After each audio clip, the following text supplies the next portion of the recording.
Think and grow ரிச்சோடைய final 15th chapter how to out with the 6 ghost of fear.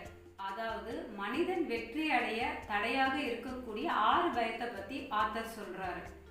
என்னென்ன பயம் அப்படின்னா fear of poverty, criticism, ill health, loss of love and old age, fear of death. இந்த 6 பயங்கள் தான் தடையாக இருக்குது அப்படின்னு சொல்றாரு. இந்த பய உணர்வுல நமக்கு எது இருக்குன்னு கண்டுபிடிச்சு அதை ரெக்டிஃபை பண்ணாதான் நம்ம சக்சஸ் பண்ண முடியும் சொல்றாரு.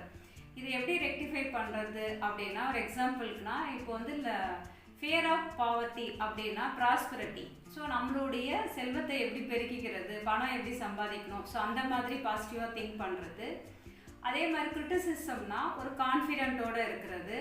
அடுத்து ஹில் ஹெல்த்னா நம்மளுடைய ஃபிசிக்கல் ஹெல்த்துக்கான விஷயங்கள் எல்லாம் நம்ம செய்யணும், ஆரோக்கியமாக உடம்பை வச்சுக்கிறதுக்கு ஆன விஷயங்களை நம்ம செய்கிறது. லாஸ் ஆஃப் லவ் அப்படின்னா ஃபெய்த், ஒரு நம்பிக்கையோட ஓகே இது இல்லைன்னா இதுலேருந்து ஒரு லெசனை எடுத்துக்கிட்டோம், அடுத்து நம்ம என்ன பண்ணணும் ஒரு நம்பிக்கையாக மூவ் ஆன் பண்ணுறது. அடுத்து ஓல்டேஜ் அப்படின்னு சொல்லும் பொழுது கொஞ்சம் யூத்ஃபுல்லாக திங்க் பண்ணுறது. ஓகே நம்ம இத்தனை வயசுக்கு நம்மளுக்கு கிடைச்ச எக்ஸ்பீரியன்ஸை வச்சு நம்ம என்ன செய்ய போகிறோம் அப்படின்னு பாசிட்டிவாக திங்க் பண்ணுறது.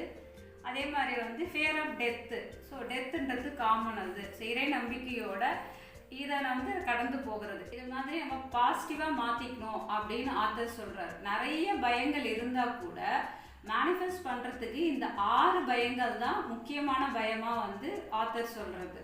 சுருக்கமாக ஒரு வரியில் சொல்லணும்னா, fear control your mind. If you control fear, you control your destiny.